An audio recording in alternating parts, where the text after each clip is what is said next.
राधे गुरु जी, दंडवत गुरु जी।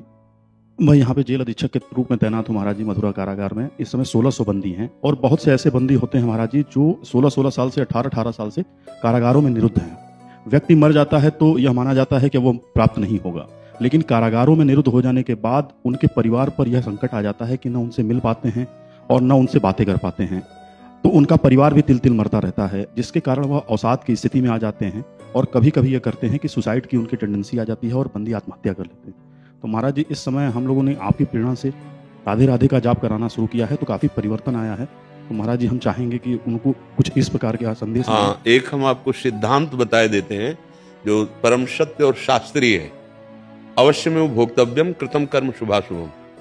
ऐसा भी हो सकता है कि वो निर्दोष हो, उन्होंने वो कृत्य ना किया हो जिस कृत्य में वाय है, लेकिन सत्य मानिए वो पाप जो उनको दंड नहीं मिला है, वो पाप उनको दंड दे रहा है।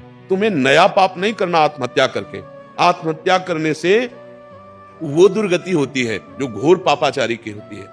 ये कोई आत्महत्या करने के बाद 5 स्टार होटल थोड़ी रखा कि आप शरीर छोड़ दोगे और बहुत आपको सुख प्राप्त होने लगेगा। नहीं नहीं, जो न तरे भवसागर अस समाज नर पाए, सो अति निंदक मंदमति आत्महनन गति जाए। सबसे बड़ी दुर्गति आत्महत्यारे की होती है और वो प्रेत योनि को प्राप्त होता है। इसलिए समस्त कैदियों से और अन्य भाइयों से भी हमारी प्रार्थना है कि आत्महत्या का विचार ना करें और नाम जप करते हुए अपने पापों का नाश करने की सोचें। आपको जो कठिन से कठिन सजा भोगनी पड़ रही, या आपको जो ऐसी परिस्थिति में कि अभी निर्णय नहीं हुआ पर आपको दंड भोगना पड़ रहा है, सच्ची मानिए वो आपके कर्म का फल है।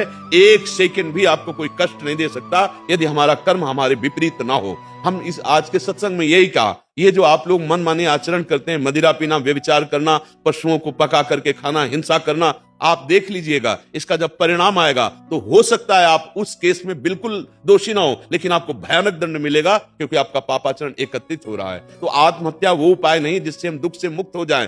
हमारा दुख से मुक्त होने का अवसर ये कि जेल मिली तो क्या हुआ, हम नाम जप करेंगे, भगवान को पुकारेंगे और अच्छे आचरण करते हुए अपने जीवन की श्वासें सच्चिदानंद में व्यतीत करेंगे। जन्म जन्म की बिगड़ी बन जाएगी, जन्म जन्म की बिगड़ी। ये जो आत्महत्या है ये कोई उपाय नहीं है दुख से छूटने का, और किसी को कोसने की जरूरत नहीं है कि हमें ये जो दंड मिल रहा है मैंने पाप नहीं किया। सत्य मानिए वो पाप अवश्य है। जब भीष्म पितामह जैसे महान भागवत को 6 महीने बाणों की सैया पर तो भगवान से पूछ रहे हैं कि मैं कई जन्मों तक देख रहा हूं प्रभु ऐसा कोई पाप नहीं, तो भगवान ने कहा और आगे देखिए, क्योंकि हम लोग अनंत जन्मों से भटक रहे हैं। इसलिए समस्त कैदियों से प्रार्थना है कि आप नाम जप कीजिए, देखिएगा आपका हृदय शीतल हो जाएगा। आप भव